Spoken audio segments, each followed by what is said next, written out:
bagus kalau soalnya dia nggak mau Sintayong dapat Lamborghini kayak gua. Pak Arya Sinduli nggak apa harapannya nanti?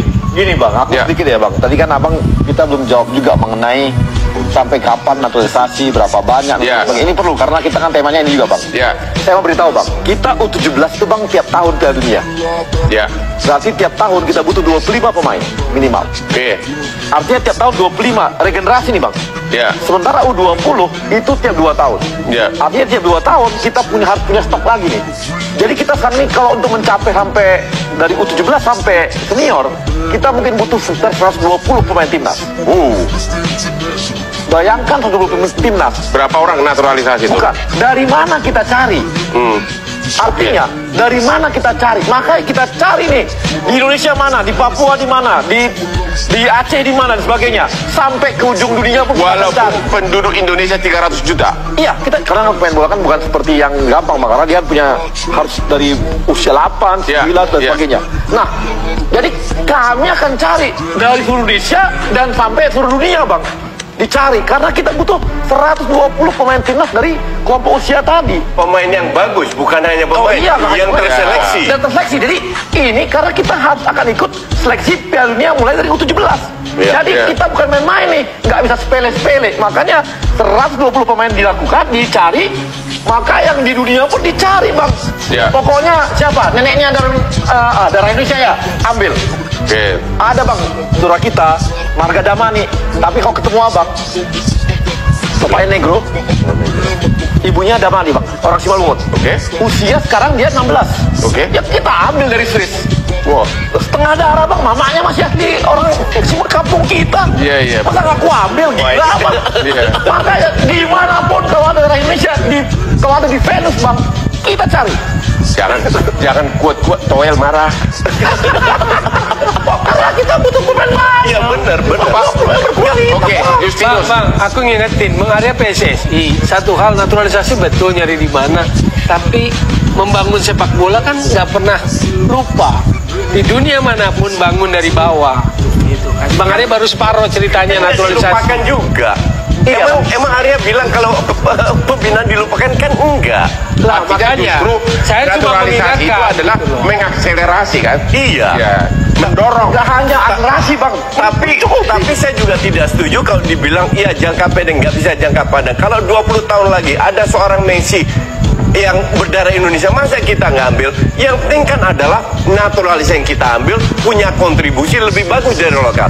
Dan terbukti sekarang bahwa kualitas atau permainan pemain Liga 1 itu terangkat.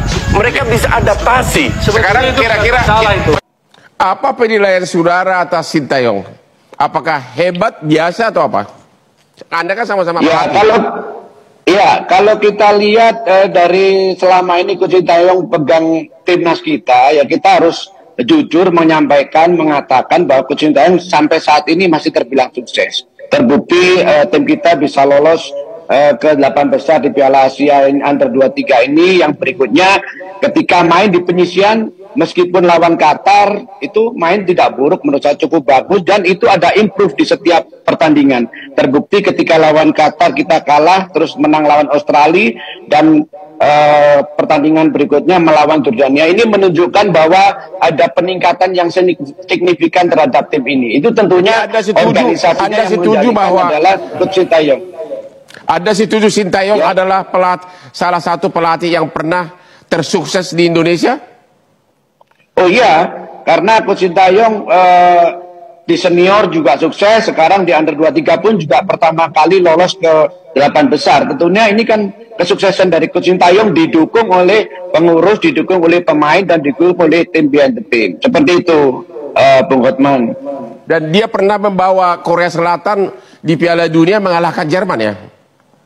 Ya, tentunya ketika pertama kali mendapatkan tawaran di Indonesia, saya sangat yakin sekali Coach Sintayong menerima tawaran dengan beberapa persyaratan. Salah satunya ya persyaratannya itu menggunakan pemain darah Indonesia dipanggil pulang ke Indonesia, karena saya sangat yakin, saya tidak mengecilkan pemain-pemain kita, bahwa Coach Sintayong sangat paham bagaimana player resources Indonesia itu seperti apa. Pastinya dia melihat posisi kita di Asia Tenggara, posisi kita di Asia, dan posisi kita di dunia. Tentunya setelah menganalisa seperti itu, Coach Sintayong pasti akan mengambil kesimpulan. Dia menerima tawaran sebagai pelatih Indonesia, tentunya dengan persyaratan-persyaratan yang harus dikabulkan oleh pengurus PSSI. Salah satunya itu tadi, mendatangkan pemain-pemain keturunan Indonesia untuk balik ke Indonesia. Ya. Apakah menurut Anda sebagai pelatih, Sintayong ini terlalu dimanjakan dengan berbagai fasilitas? Ya, kalau saya berbicara secara netral, menurut saya sah-sah saja menurut saya. Karena kita tahu sendiri Coach Sintayong juga mantan pelatih Piala Dunia. Jadi kenapa Coach Sintayong katanya Bung Towel dapat perlakuan istimewa, ya memang sesuai dengan kualitas mereka, gitu loh. Jadi menurut saya ya wajar-wajar saja. Karena itu tadi, Coach Sintayong salah satu bisa menerima tawaran jadi pelatih timnas kita tentunya dengan beberapa persyaratan. Salah satunya ya mendatangkan pemain-pemain yang bagus, karena Coach Sintayong tahu pasti player resource Indonesia. Jadi menurut saya itu hal-hal yang wajar saja, boleh-boleh saja, asalkan pelatih wajar itu berprestasi. Kalau nggak dikasih berprestasi, bonus nggak besar. bisa.